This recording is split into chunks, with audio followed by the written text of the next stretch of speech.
everyone. This is your girl Shade reporting live from Win and STEM podcast. Thank you for tuning in and welcome to a new episode of our series, How It Started versus How It's Going. So today I have a special guest. His name is Omose Ogala.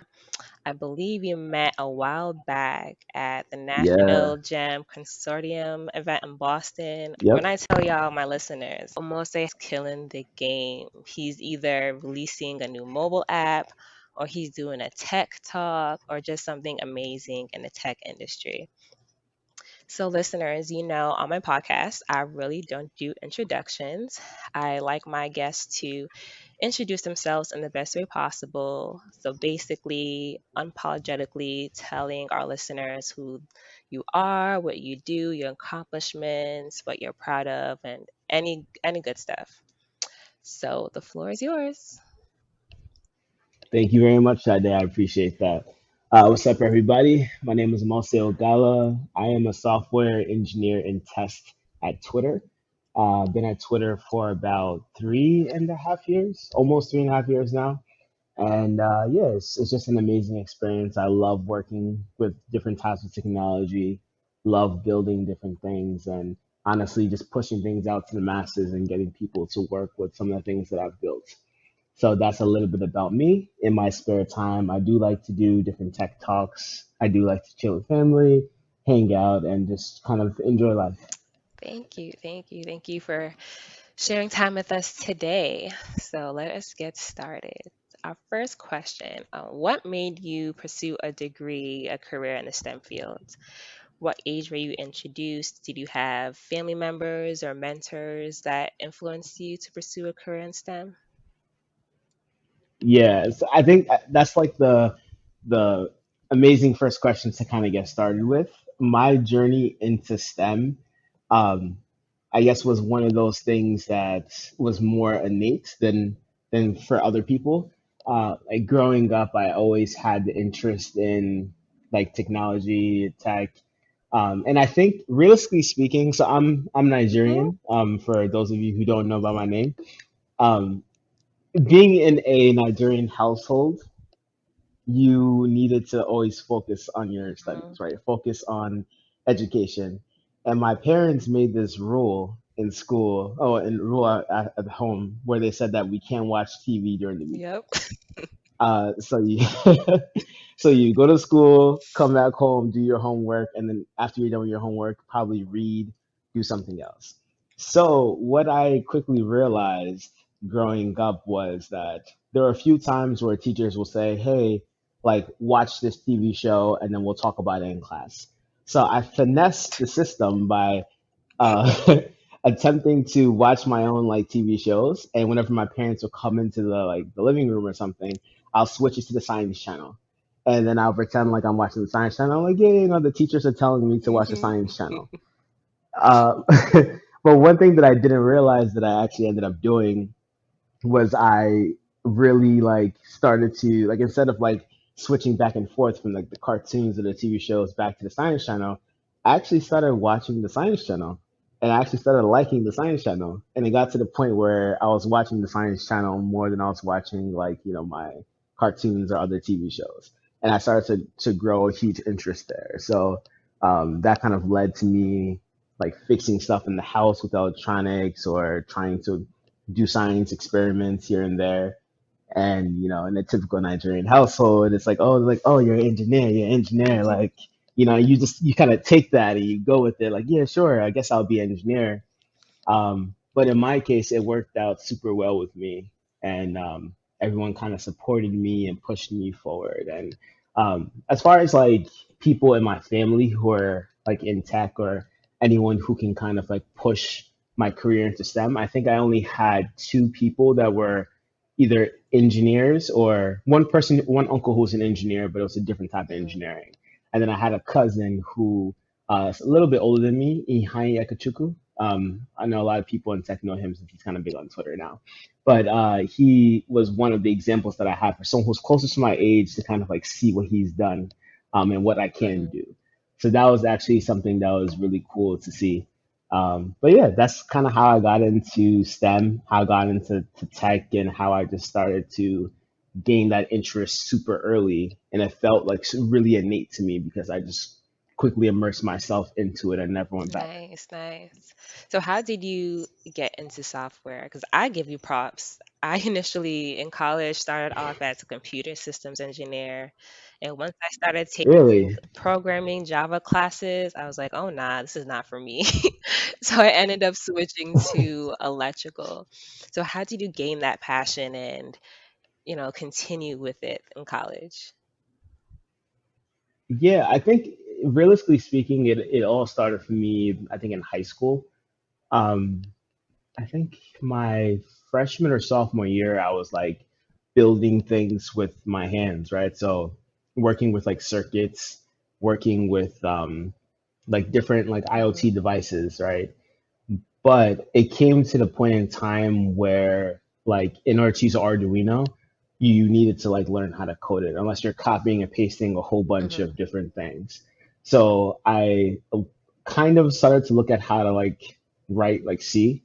It was really hard. It was more copying, pasting, and changing small variables. But that kind of exposed me, and I realized that in order for me to truly use the hardware, I would need to like know some type of software. So my senior year came around, and I was like doing like some website stuff, like HTML, CSS. I feel like that's where a lot of people kind of like mhm. start off. But I took a course called AP Computer Science, and that's kind of where I got exposed to software side of things, and it really made sense from all like the hardware side of things that I did, and now the software portion that I was learning, I kind of like saw the power of how you can bring both Mhm. of them together. And like to be honest, in the beginning of AV Computer Science, I was terrible. I was trash. Like I kid you not. Like it was, I was just failing exams. Like it was bad. But then the second semester or second half of the school year, third quarter, I kind of picked up and started to understand the concepts. So like with that knowledge of like some hardware stuff and understanding that for hardware to really like, be as great as it can be, you need some really like dope software to pair up with it. That's why I decided to go into computer engineering in college, because it allowed me to literally work on both. Nice, nice. So you briefly touched a little bit about challenges. Can you describe the biggest challenge you faced in college as a person of color majoring in engineering, and how did you overcome it? Yeah. Okay. So my biggest challenge that I think I faced in college, uh, it was, I guess, more along the lines of like imposter syndrome and trying to know, like, trying to understand that you, no matter where you come from, you can compete with other people that may have been exposed to something Hmm. beforehand, right? I was really, really lucky to have had the opportunity and had the tools to be able to like work with coding beforehand and also like be able to take AP computer science beforehand. So having that knowledge, even though I wasn't amazing at it yet, like having that knowledge was like really good. Hmm. But going into college and being around other people that literally their parents are computer engineers, software engineers, electrical engineers, right? They literally lived and breathed this growing Hmm. up. It can be kind of intimidating. So the way that I kind of got around all of those different issues is just to first and foremost I built a really strong network of friends who, of other like black engineers that really uh, understood my backstory, understood where I'm trying to be, and like likewise understood what they were where they were trying to go and what they were trying to be, and then we just kind of connected with different people who can show us the different ropes. Some older students and some different organizations really led to like NESB, really led to that exposure and that that viewpoint of just knowing that you can get things done. Hmm. So that really gave me motivation to push through and to know that like, hey, you can accomplish the type of stuff that you want to accomplish. Yeah, definitely.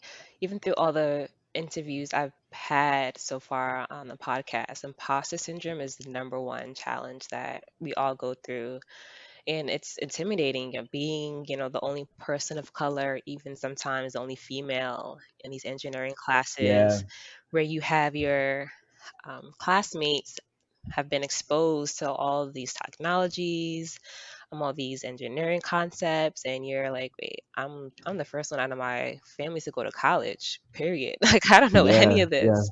So exactly. definitely forming a sense of community helped a lot. I know for me, for sure, Nesby was there to make sure I was staying on the right path and not giving up whenever I came across a struggle. Yeah, absolutely. And I think one of the things that you said really resonates with me. You mentioned being, in some cases, like one of like the only female in your class, right? Like situations like that, especially in my school, my university, in engineering, like we didn't have a lot of women who were studying like to be engineers, right? And unfortunately, for anyone who doesn't understand like how an engineering program works, like you have a whole bunch of students freshman year who join, and then slowly people start to either decide to change their majors or they just understand like they come to the consensus that engineering is just not for them.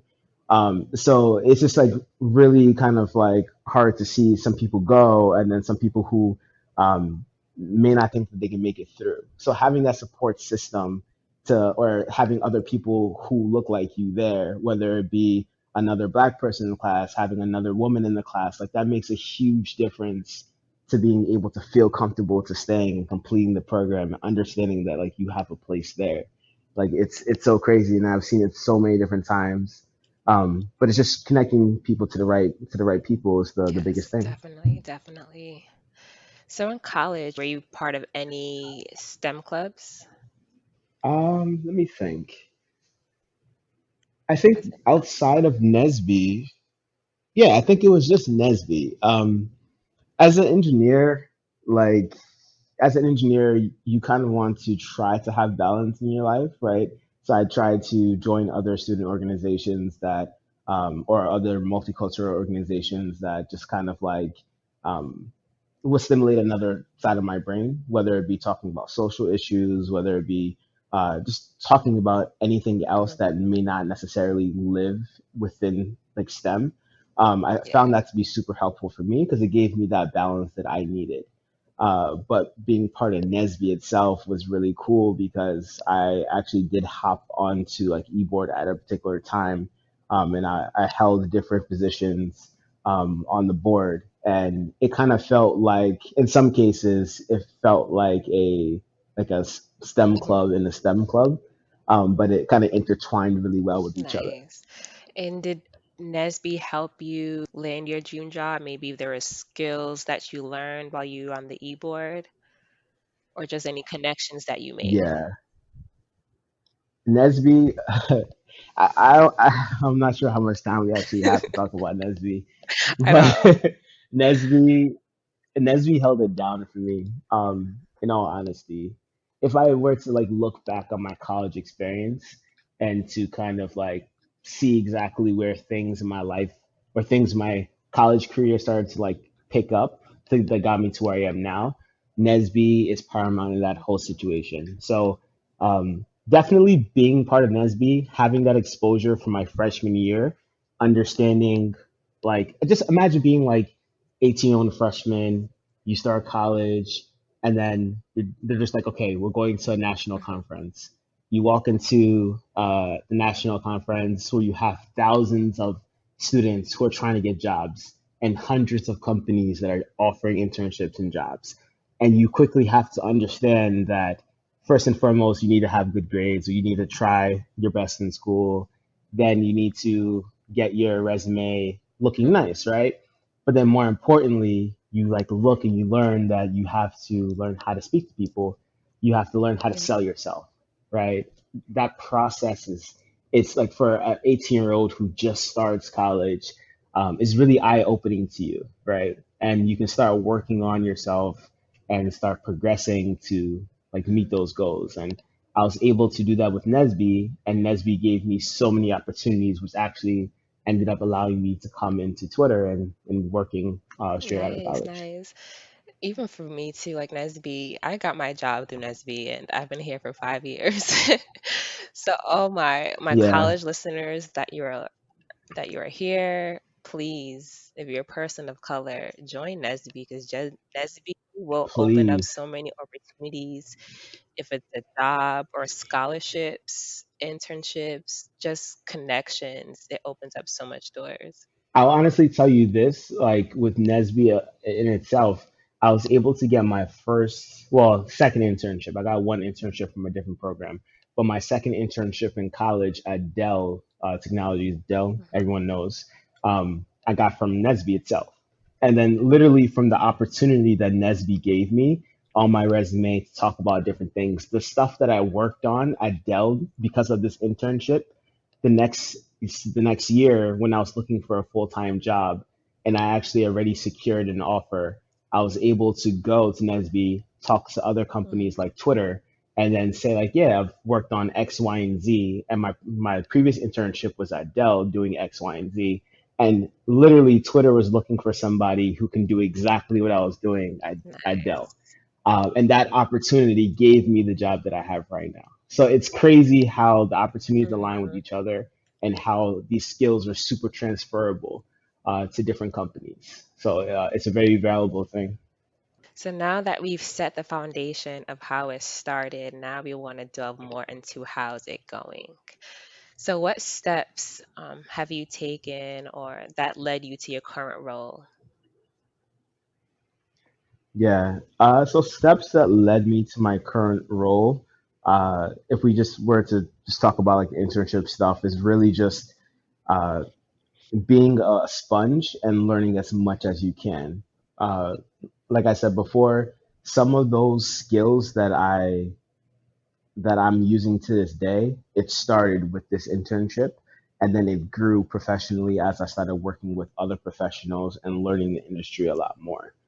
So that whole process itself has just been a learning experience. Like you learn, you get better, you perfect, and then you have to reach a point where you have to, where you get too comfortable, where you start Mhm. learning again, right? You change things up, you switch uh, your roles, or you change a little bit just to grow.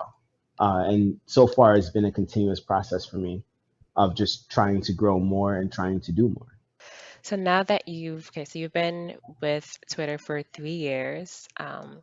Can you speak of any challenges that you face in your career? This can be either at your current role or your previous role, and how you address these challenges, and if it ultimately helped you move Yeah. forward in your career. Definitely. I think that, and it's funny. I mentioned imposter syndrome, and it's funny because you think that once you make it into the professional world, imposter syndrome Yep. goes away, and it's that's not true. Like it's still there. When I first started at Twitter, I had imposter syndrome. It's like, oh, am I? It's crazy because I made it to the company, but you still ask yourself, like, hey, am I really still good enough? Like, am I going to be able to onboard and be productive? Um, are they going to see me as a value to the company? Right. So that imposter syndrome lingered for the first few months of me working, and it may have equated to it ended up making me like kind of Mhm. overwork a little bit because I was just trying to produce a lot so people see that hey, I was a good hire, right? And like I feel like it happens kind of regardless of where you go, but it really took some time for me to contribute to the team and build different things and push out different changes for me to realize that like hey, I know what I'm doing here, I know how things work, and like I deserve Mhm. to be here, right?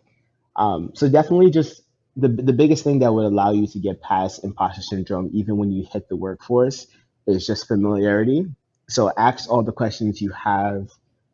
Don't be afraid to speak to people on your team. Like uh, it's a growing process, and as you understand your code base or as you understand the processes of the company, you'll feel a lot more comfortable, and you know that the decisions that you're making are decisions that are great decisions, valid decisions, and you shouldn't be scared to stand up and say different things.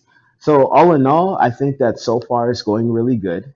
with the role that I'm in right now, I've been able to lead my team with different things, with building different frameworks for testing, and I've even had the opportunity to speak at different public events on testing, like the industry that I've been Mhm. working in, right? So it's been an amazing experience so far, and I feel like I'm blessed to have the opportunity to not only build new technology, that's something that I love, but then also influence people to build technology and do different things for the whole That's company. amazing. That is so good. Because imposter syndrome is real. And that's one thing that people think, okay, I faced it in undergrad and college. Once I get into the big worlds, it goes away, but it's not always the case. But definitely, when you're in a new Exactly. environment or starting a new role, ask as many questions as you can. Get familiar with your environment and just seek for help.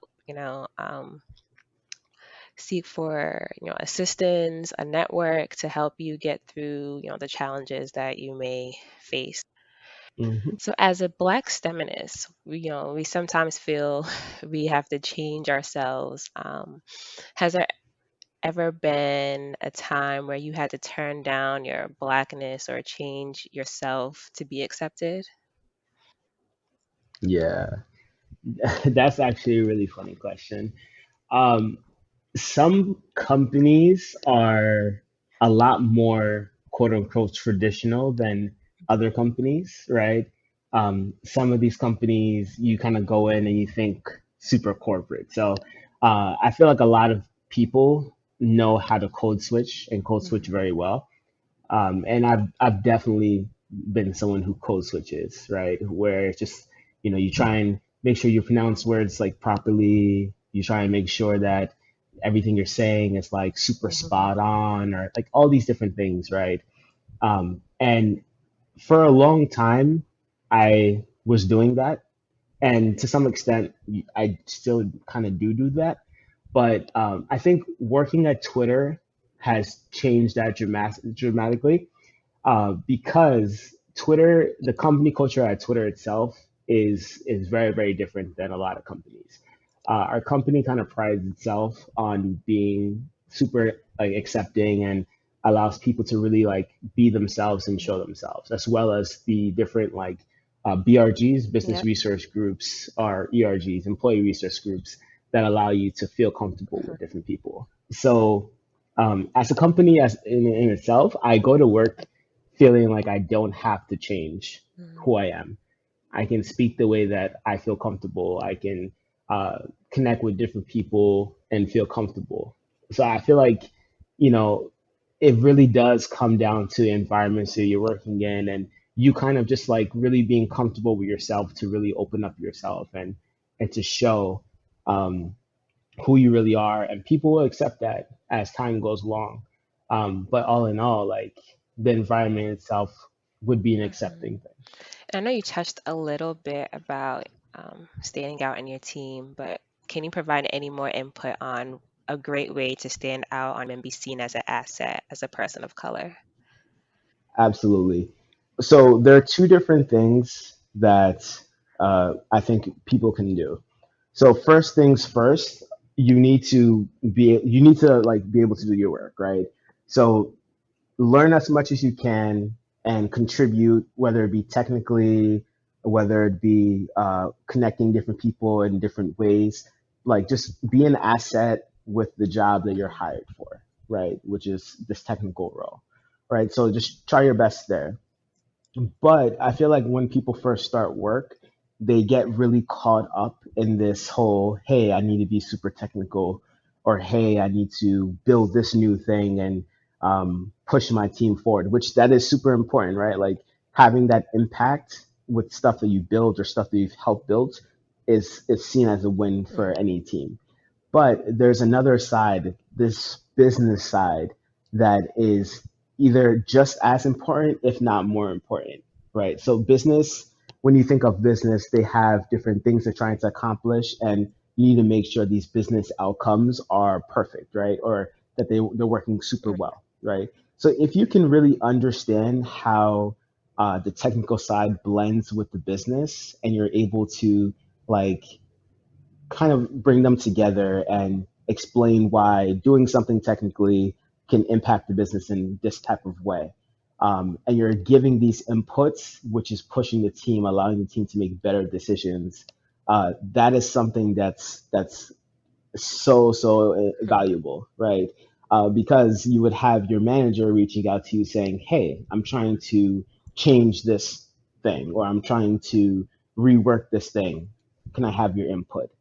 And that input is so important to pushing your team forward and accomplishing what the business needs done Mhm. for your team. And that's a gem right there because companies love when employees can pinpoint ways to improve their business. If it's, identifying efficiencies in, product development or on their team or bringing new creative ideas, companies really love that. And if, as an employee, you can pinpoint one of those areas, you can be golden. Absolutely. So I must say, you are doing some dope things, right? So what does your future hold? Where do you see yourself in the next 5 years? Um, I feel like the next 5 years things are changing. Things will be changing. I think heavenly for me. Mhm, Um, I don't know. When I look in the next 5 years, I still see myself in tech. I still see myself maybe working on a product, or working on building a product, or working on mhm, growing a product. I kind of see myself maybe either working for a company, but like working more along the sides of how a product can influence like people in the masses, right? So whether, but on the technical mhm, side, so like how can you build something, or how can something grow, capture people in a type of way, and how can that like really impact them mhm, positively? That's what I think of that, and I think of myself like being a key person in those decisions, and a key person in just the growth of a mhm, product like that. But also, I think of myself like starting my own mhm, company, right? Um, Growing that company, and also doing the same type of things, right? Building something that affects people in a positive way, so that people are able to just like their lives are mhm. easier, right? Their lives become a lot more seamless with the things that I've built, or the things that I've pushed out. I've always been the type of person that I love building Mhm. something that really makes people's life easier. I think that when you're building something, you should build something with a purpose, and it shouldn't just be built just because, just for it to become obsolete in like literally like a month or something, unless it's like super necessary. Like I like thinking of the Mhm. bigger picture and how it can really help people just be better as a whole. Should we be expecting any new apps in the future? Because I know you came up with Visi Music. You had a Google plugin called Stream Party. Anything Yeah. that we should be expecting? So I would say keep an eye out. Okay, Right okay. now, I'm not right now I'm not working on anything in particular other than kind of maintaining Stream Party. Mhm, But I have plenty of ideas, and I love to work with the different ideas and pushing things out. And just to see how people kind of like receive it. mhm. It's always good to iterate and try out different ideas, because you never know what can pop. But yeah, definitely look out. I'm the type of person that I love working on side projects outside of work, because it just keeps my brain flowing and keeps my juices going. Mhm. So be on the lookout. I'll be dropping something hopefully soon. So you can't wait. Yeah, man. So, what would you say to any person of color looking into software engineering? What advice would you give them? I think that the first things first is just to um, try your best to understand the industry in itself, right? Like I'm not necessarily saying to go and start knowing exactly what the day to day of a software engineer is, but just kind of understand where a software engineer fits into this bigger picture, right? When you're watching TV and you see a commercial for some new company or something, where does the software engineer fit in? Mhm. Understanding that from a holistic standpoint. And then I think if you can find different mentors to kind of take you on as a mentee, that would be amazing because they can give you direct insights to being able to like know how the industry works inside internally, Mhm. and how you can kind of navigate those different things. I know we've mentioned different stuff like joining different student organizations, specifically for STEM. I think those are super helpful because one, it gives you the exposure to different companies potentially, but then also it exposes you to like-minded people who may know more than you and who also have that same ambition and drive as you. Mhm. So having multiple heads together helps like push things and expedite things forward. And lastly, I would just say like really like just don't give up. Yeah. Software engineering is one of those things that it looks really really intimidating for someone who isn't doing it or hasn't done it. Mhm. And I mean, to some extent, like yeah, it could get really complicated. It does get complicated, but it's not hard to. It's not impossible to do. And once you start getting into it, it's not hard to maintain and move forward with. Once you understand the basic concepts of software engineering, you can literally use the same concepts anywhere in software engineering with different languages, with different programs, different frameworks. Like you just need to understand the basics of everything, Mhm. and things become a lot easy. And just don't give up. I know I mentioned beforehand that when I first started with AP Computer Science, I was terrible, right? But I would tell you, like, literally one day in class, I was like listening to my teacher talk, and I kid you not, everything just clicked in my head. Mhm. Just one random day in class.